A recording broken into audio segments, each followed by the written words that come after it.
दोस्तों जैसे कि आप सभी को पता है कि अभी हमारा जस्ट क्लास 12 का एग्जाम समाप्त हुई और आप लोगों का शुरू हो गया। इस कारण से मेरे भाई इकोनॉमिक्स में मैं ज़्यादा टाइम नहीं दे पाया हूं, इसके लिए मैं माफ़ी चाहता हूं। लेकिन दोस्तों क्लास 12 में जो क्लास आप लोगों के स्टार्ट हो रही है भाई मार्च महीना में, वहां पे पूरा डिटेल्स में आप लोगों को पढ़ाया जाएगा, A to Z कराया जाएगी मेरे भाई।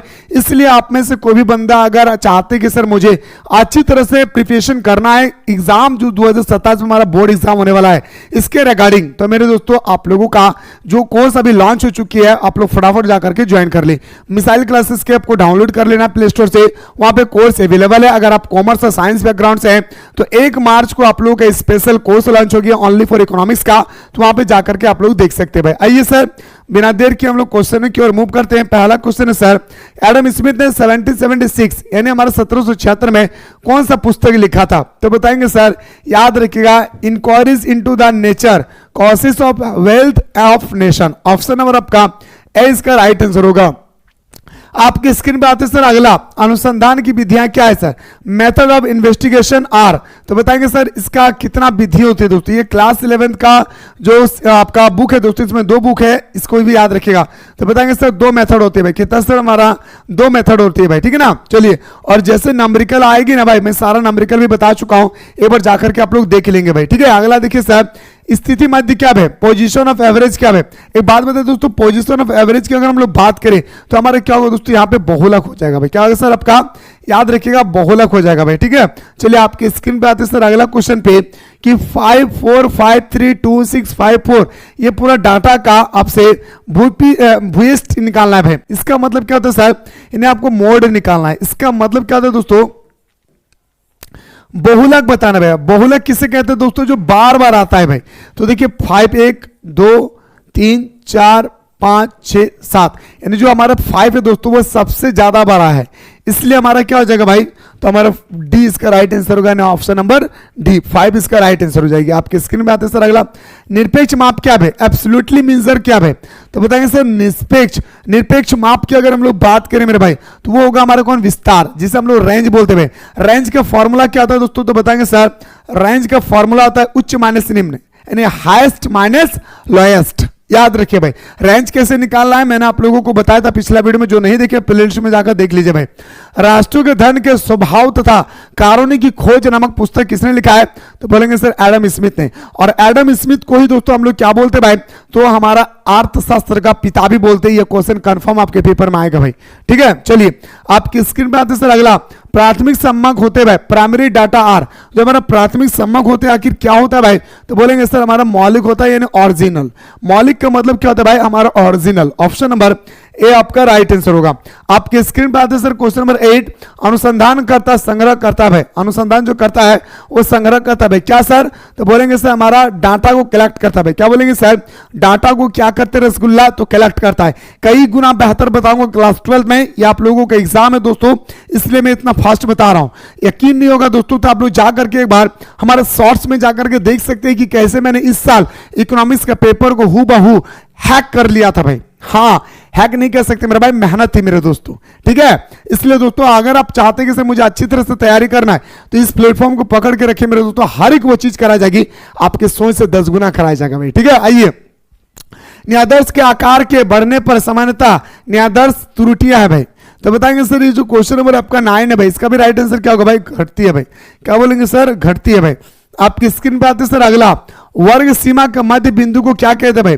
तो बताएंगे सर वर्ग सीमा के मध्य बिंदु को मध्य मूल्य कहते हैं भाई, मिडिल वैल्यू कहते हैं भाई। क्या कहते हैं सर? मिडिल वैल्यू बोलते हैं भाई, ठीक है। इस बात को याद रखिएगा।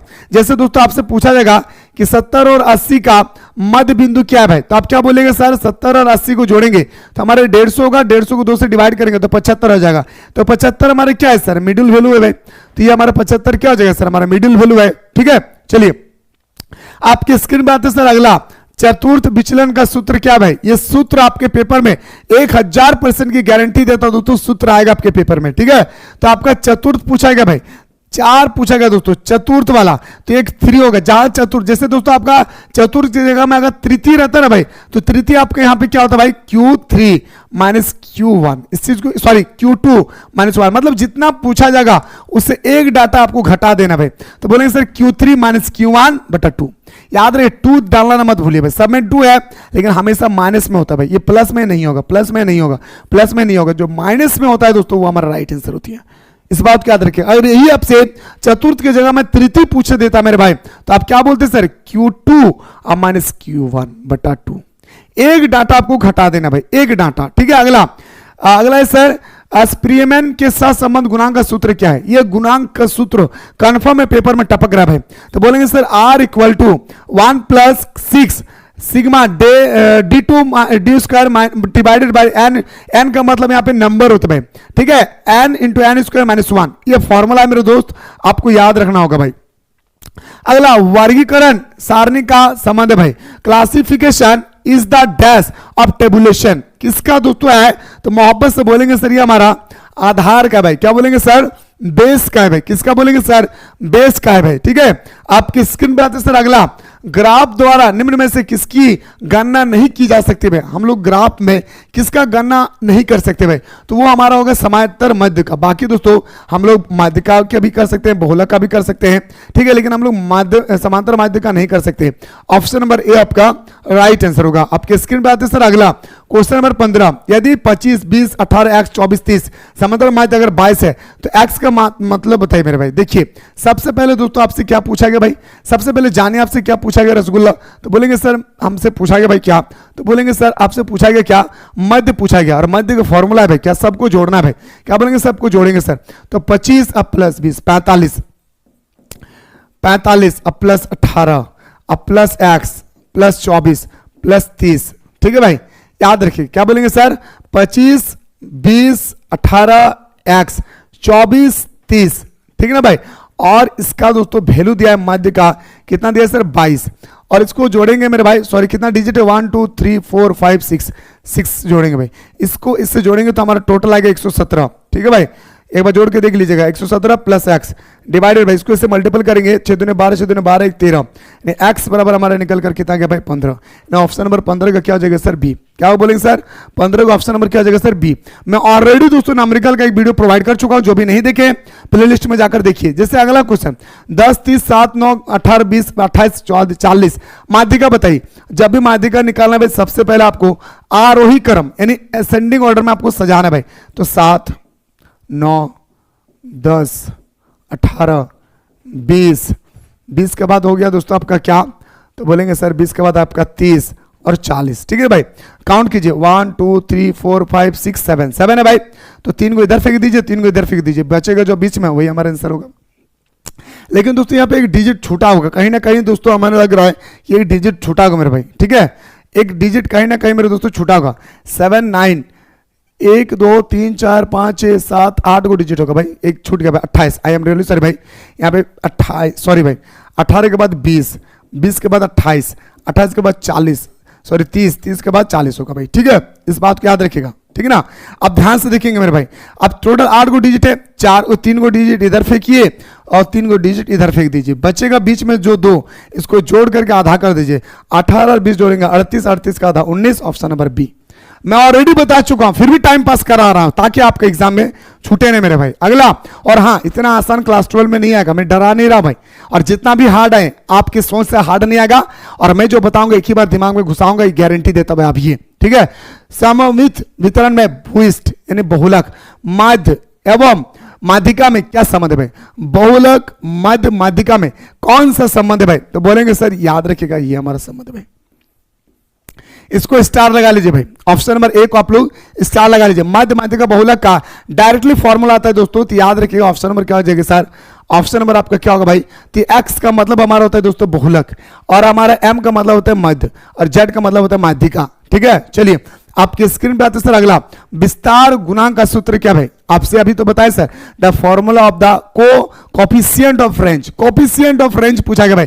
तो बोलेंगे sir lowest minus highest, sorry L minus S और एल प्लस एस, यानी एक बार माइनस में होगा एक बार प्लस में होगा। सिंपल सा बात है सर, एक बार प्लस में होगा एक बार माइनस में होगा भाई, याद रखिएगा। ऑप्शन नंबर आपका बिल्कुल सही तो बिल्कुल सही तो हो जाएगा सी, इसका राइट आंसर होगा। अगला, सहसंबंध गुणांक का प्रतिपादन किसने किया था? प्रियसन। ये क्वेश्चन एकदम टपक रहा है भाई, ये क्वेश्चन आपके पेपर में टपक रहा है। सहसंबंध गुणांक का प्रतिपादन किसने किया था? प्रियसन। ऑप्शन नंबर ए आपका राइट आंसर होगा। आपके स्क्रीन पर आते हैं सर अगला, सैद्धांतिक रूप से निर्देशांक के निर्माण के लिए श्रेष्ठ माध्य क्या है? श्रेष्ठ माध्य आपसे पूछा गया कि क्या है, तो श्रेष्ठ माध्य हमारे क्या होगा? गुणोत्तर माध्य, यानी ऑप्शन नंबर आपका ए इसका राइट आंसर होगा भाई, ठीक है। चलिए अगला क्वेश्चन में आते हैं सर, दादा भाई नौरोजी ने भारत की राष्ट्रीय आय डैश करोड़ का अनुमान किया था भाई, कितना करोड़ का अनुमानित किया था भाई? बोलेंगे सर 340 करोड़ का भाई, ठीक है। चलिए आपके स्क्रीन पे आते हैं सर अगला, नियोजन के दीर्घकालीन एवं अल्पकालीन, ये दीर्घकालीन क्या है, अल्पकालीन क्या है, ये क्लास 12 में आपको पूरा डिटेल्स में पढ़ना है भाई। हाँ, ये क्लास 12 में आपको पूरा डिटेल्स में पढ़ना है, इस बात को याद रखिएगा। तो मेरे दोस्तों याद रखिएगा, इसका जो हमारा राइट आंसर होगा भाई क्या, तो बताएंगे सर हमारा पूरक है भाई। क्या बोलेंगे सर? पूरक है भाई, ठीक है। अगला, हरित क्रांति में बीजों के प्रयोग किया गया था। सबसे पहले जानिए कि हरित क्रांति के जनक किसे कहा जाता है भाई? डॉक्टर स्वामीनाथन। क्या बोलेंगे? मीनाथन।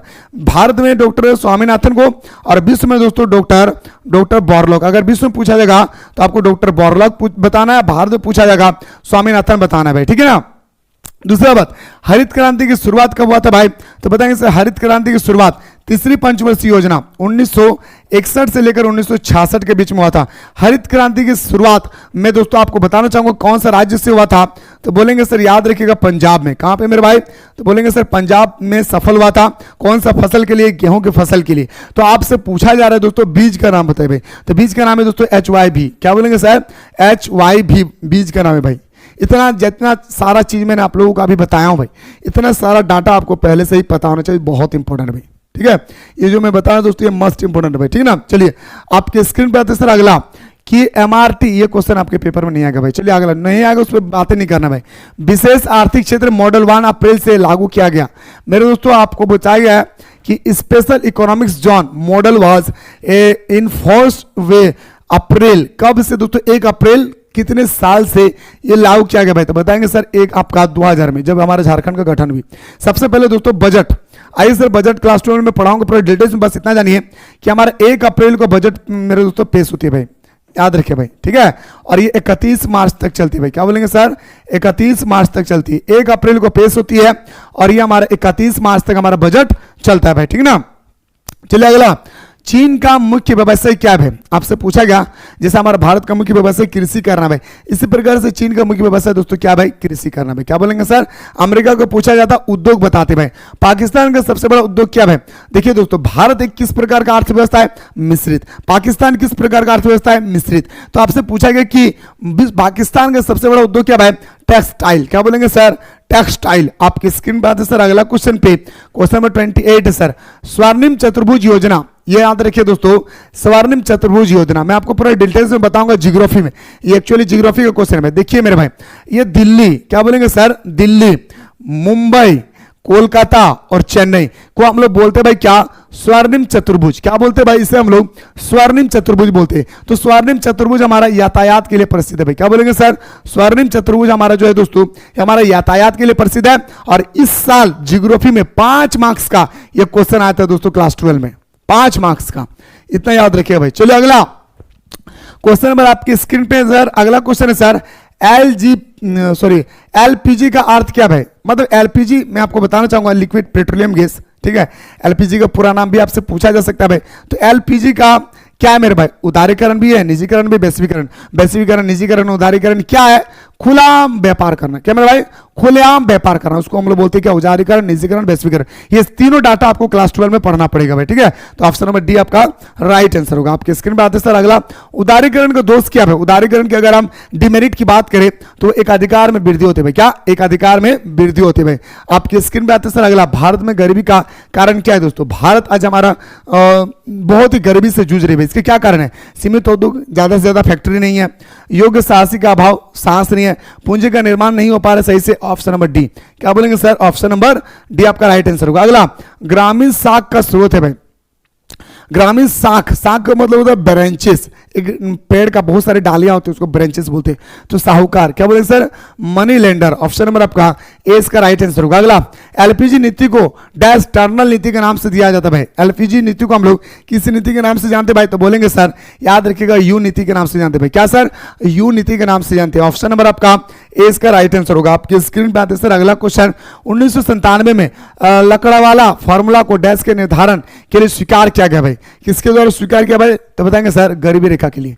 ठीक है, चलिए भाई आपकी स्क्रीन पे आते हैं सर अगला क्वेश्चन, 35 में किसान क्रेडिट कार्ड योजना आरंभ किया गया था दोस्तों। अगले साल पूछा गया था दोस्तों किसान क्रेडिट कार्ड, तो किसान क्रेडिट कार्ड हमारा 1998 से 1999 के बीच में शुरू किया गया था भाई। ठीक है, चलिए मैं फिर से कह रहा हूं दोस्तों, अगर आप चाहते हैं सर कि मुझे क्लास 12 में अच्छी तरह से परफॉर्मेंस करना, अच्छी तरह से तैयारी करना है, तो मेरे दोस्तों आपको पहले से ही आपको अच्छा मार्क्स लाने के लिए आपको पहले से ही तैयारी करना होगा दोस्तों। अगर आप आर्ट्स लिए हैं तो आर्ट्स का कोर्स अवेलेबल हो चुकी है भाई, और अगर आप कॉमर्स और साइंस बैकग्राउंड से हैं तो 1 मार्च को आप लोगों का कोर्स लॉन्च होगी। वहां पे दोस्तों कम से कम पैसा में आप लोग बेहतर से बेहतर तरीके से एवरीडे सुबह दोपहर शाम को हमारे साथ जुड़ करके आप अपने तैयारी को मजबूत कर सकते हैं भाई। ठीक है, तो मेरे दोस्तों लेट ना करें, अभी जाएं प्ले स्टोर से मिसाइल क्लासेस के आपको डाउनलोड कर ले। डाउनलोड करने के बाद अगर आप आर्ट्स लिए हैं तो कोर्स अवेलेबल है। ये 28 फरवरी तक दोस्तों डिस्काउंट रहेगी, इसके बाद डिस्काउंट समाप्त हो जाएगा भाई। ठीक है, चलिए मेरे भाई आपकी स्क्रीन पर आते हैं सर अगला क्वेश्चन पे, 5 वर्ष से अधिक अवधि ऋण को क्या कहते हैं। अगर 5 वर्ष से ज्यादा साल तक अगर आप ऋण लेते हैं उसको हम लोग बोलते हैं दीर्घकालीन। अगर 5 साल से या सॉरी 5 साल तक अगर आप ऋण लेते हैं उसको हम लोग बोलते हैं अल्पकालीन ऋण। ठीक है, चलिए ऋण का मतलब लोन होता है भाई। ठीक है ना। अगला, भौतिक पूंजी स्वयं में डैश होती है भाई, जो हमारा भौतिक पूंजी होती है भाई। ठीक है, भौतिक पूंजी जो होती है दोस्तों उसमें हमारे क्या होता है भाई, निष्क्रिय होता है भाई, पॉजिटिव होता है भाई। ऑप्शन नंबर आपका पैसिव होती है। ऑप्शन नंबर 20 का राइट आंसर होगा। अगला सर डैश, इसमें मेरे दोस्तों ज्यादा इंपॉर्टेंट क्वेश्चन है, इसको हटा दीजिए, लेकिन हाँ लास्ट में कुछ मैं बात बोल रहा हूं भाई, इसको ध्यान से देखिए। सेज का अर्थ क्या है भाई, क्वेश्चन नंबर 40, सेज का अर्थ होता है दोस्तों विशेष आर्थिक क्षेत्र। आइए सर कुछ इंपॉर्टेंट चीज बता रहा हूं, प्लीज गौर से सुनिएगा और ये क्वेश्चन पेपर में आएगा। सबसे पहले जानिए दोस्तों योजना आयोग, याद रखिए क्या बोलेंगे सर, योजना आयोग। सबसे पहले मेरे भाई जानिए योजना आयोग, फिर मेरे दोस्तों आइए आप नीति आयोग। ठीक है भाई, देखिए योजना आयोग की स्थापना हुआ था कब मेरे भाई, तो बोलेंगे सर 1950 में, और नीति आयोग का स्थापना हुआ था 1 जनवरी, पूरा डेट याद रखिएगा, 1 जनवरी 2015 को। ठीक है भाई, पहले नाम था योजना आयोग, मोदी आया और दोस्तों इसका नाम बदल करके नीति आयोग रख दिया भाई। आप सभी को पता है नाम बदलने में हमारे मोदी सरकार क्या भाई आगे है। ठीक है, तो बताएंगे सर योजना आयोग का नाम बदल करके नीति आयोग रखा गया, और नीति आयोग की स्थापना 1 जनवरी 2015 को, योजना आयोग की स्थापना 1950 को। ठीक है, अगर आपसे योजना आयोग पूछे या नीति आयोग पूछे, दोनों का जो अध्यक्ष होता है वो मेरे दोस्तों देश का प्रधानमंत्री होते हैं। याद रखिए कौन होता है सर, देश का प्रधानमंत्री। तो ये जो लास्ट में जो क्वेश्चन मैं आपको बताया यहां से क्वेश्चन आपके पेपर में आएगी। अगर इसी तरह से और भी क्वेश्चन देखना चाहते हैं तो कमेंट सेक्शन में कमेंट करें, मैं आपको बताने की पूरी कोशिश करूंगा भाई।